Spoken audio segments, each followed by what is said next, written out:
very proud of the effort of the guys coming off the bench. I thought they was the difference in the game. Austin Peay's Matt Figure, they're a very good basketball team, very experienced team. You can see that.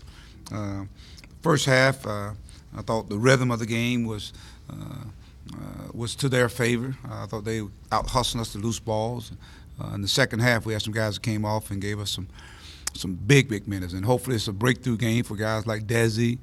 I thought he was really big, and defensively and offensively, attacking their pressure defense. And then, of course, Keyshawn, he goes on a run by himself. And I always tell our guys, be ready. And so I thought our team got better tonight. Why I got better, I thought we saw some guys, especially young guys. You look out there was, I think, 2 sophomores, Mason and Daniel.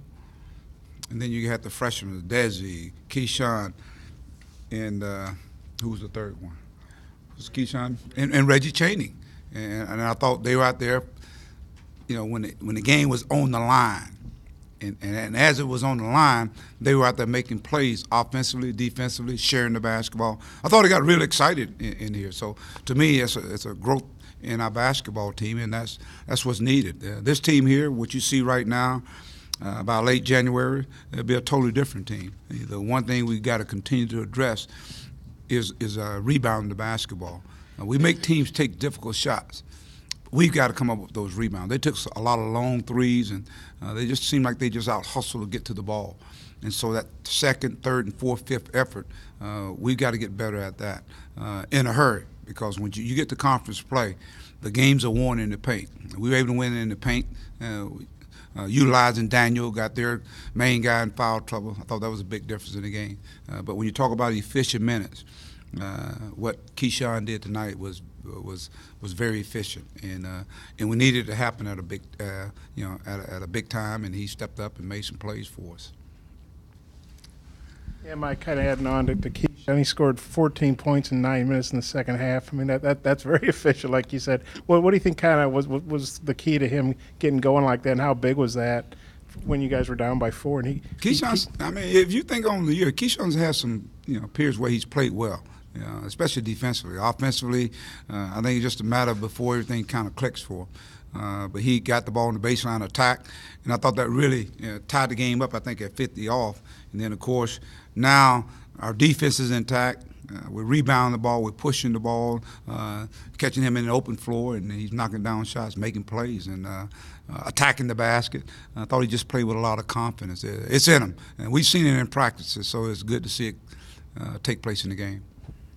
You encouraged by Bailey's little spurt to start the second half? I thought Adriel came out. He got in foul trouble. He only played 8 minutes, but I thought, his presence out on the floor was very evident. Defensively, he was really getting at it. Then I thought in the second half he came and gave us some more energy. So again, when you talk about efficient minutes, that's what we're talking about, guys. And the beauty of this team now is that we got other guys now stepping up in that role. When you talk about in that particular position, you got a guy like Gabe. He didn't have one of his better games. But then how about Reggie Chaney? He gets in and tell you what, it just gives us another different athletic type team when you got him and you got Daniel. So again, these guys are starting to figure it out. How to function and play well with one another. Mike, Harris has obviously had a great floor game season for you with assists and everything, but he was 2 of 25 on threes, and then he had a huge three with, I don't know, a minute something left. How big was that, and do you think he could get going? I mean, he could be a better three-point shooter? Or just what do you think about that shot? I thought he took a rhythm shot. It was a rhythm shot. He shoots the ball well in practice. It's just a matter, again, just carrying over to the game. I thought the guys found him, and he knocked it down. So it's just timing. I think it's going to happen for him because people are backing off of him. But when you don't think about it, just shoot it, then you see the results. And he's got to be effective out there on the floor for us. Jordan Phillips had a nice little spark at the end of the first half. Can you talk about that? 4 points and a 6-3 run gave you a 1-point lead at halftime. I thought he gave us some great minutes, and we're going to build on that. He'll build on that. I thought in the second half he didn't get out and play as much as he probably wanted to or I wanted him to, but I think he showed that he's ready to play now, and that was big when he came out. I think we had another young group out there at that point in time. We were down, and they made a run to get us back in it, and so that's the growth of this team. When those guys are getting those valuable minutes, when the game matters, that's why I say that, guys can play when it's mop-up time and you got a 20-point lead or all that stuff. I'm talking about when the game's on the line. And that's going to come back and pay big dividends for us. I think what happens, your team gets to grow, and it puts competition. Guys like Jalen Harris, he can't sit there and rest on his laurels. Same way with Mason Jones. They can't sit there and rest. They got to come with it every single day because those guys are making strides. When I looked out there tonight, I just saw a different energy level with that group came off the bench. And maybe these guys are getting tired, the guys that start out. But it was much needed tonight, and that's how this team is going to have to function in order to be successful. It's got to be the ultimate team. Mike, Mason's has a lot of good games for, but 1 of 10 tonight. I think he just had an off night.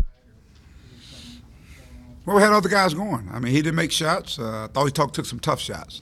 He had some baskets to the hole where he didn't finish. But he had some nice assists out there. I thought he was out there with the group that actually made the big run there. We're at 20 to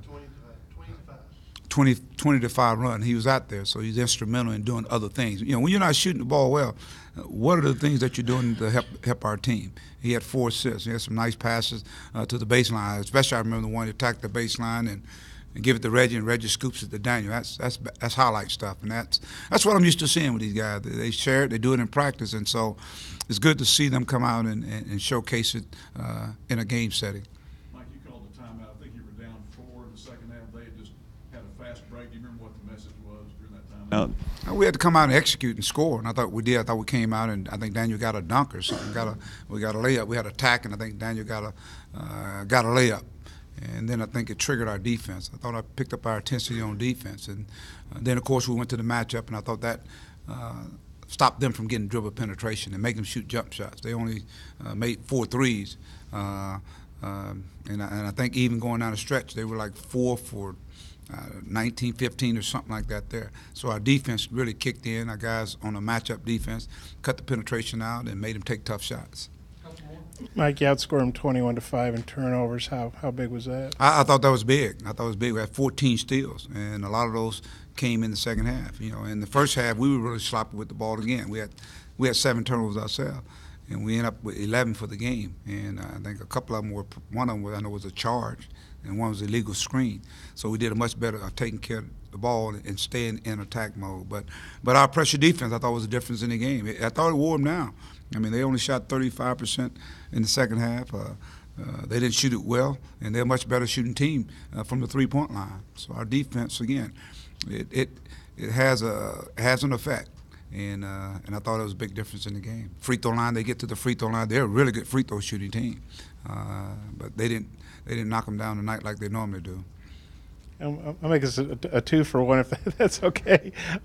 You allude to the rebounding. The third straight game you guys have been outscored in second chance points. I guess how big a focal point will that be this week in practice? And just how do you feel about having a full week of practice going into SEC play? How do you feel about this team? Well, I think it's much needed. We've had a chance to have games, and even when a break. Now we come back and it's kind of a little out of rhythm the first half. Now, how can we build on that? There are some things we can add on. There's some things we can take out and get better at the things that we know that are going to be our strength. Obviously, with Daniel, we got to be able to how can we get the ball into him at times and move him around on the floor? How can we get the tempo back up? We've got to do it with our defense, and it's got a mixture of defense. So I'm looking forward to this opportunity to have some tour days, and it's just basketball. They don't have to worry about school, and try to get ready for the next step, which is conference play, and that's a different season. So 2018 is over with, and now we'll turn our focus and get ready for Texas A&M, a very good basketball team, and one of their strengths, they rebound the basketball. So we've got to be able to address that. I think we have the personnel. Now we just got to have the mindset to go in and battle on the board and get physical. And you saw when we rebound the basketball and we get the ball on the open floor, we're a pretty dangerous team because we've got so many guys that can attack, guys can spot up, and then, of course, you got a guy running forward like Daniel Gafford and Reggie Chaney. And the second chance points, I think it's 50 to 12 the last 3 games for the other team. How troubling is that? Well, it's troubling because you play defense and all of a sudden you let up.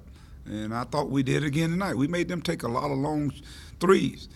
And it just seemed like we have guys that are contested, and the guy that shot it, he's actually coming to get in the rebound. And that's all about effort there. And so we'll fix that. We'll fix that, whether it be personnel or we'll fix that. But it's something we're going to continue to stress because, again, it doesn't even make sense to you. You play defense and you don't rebound the basketball. All right. Happy New Year to everybody. Okay.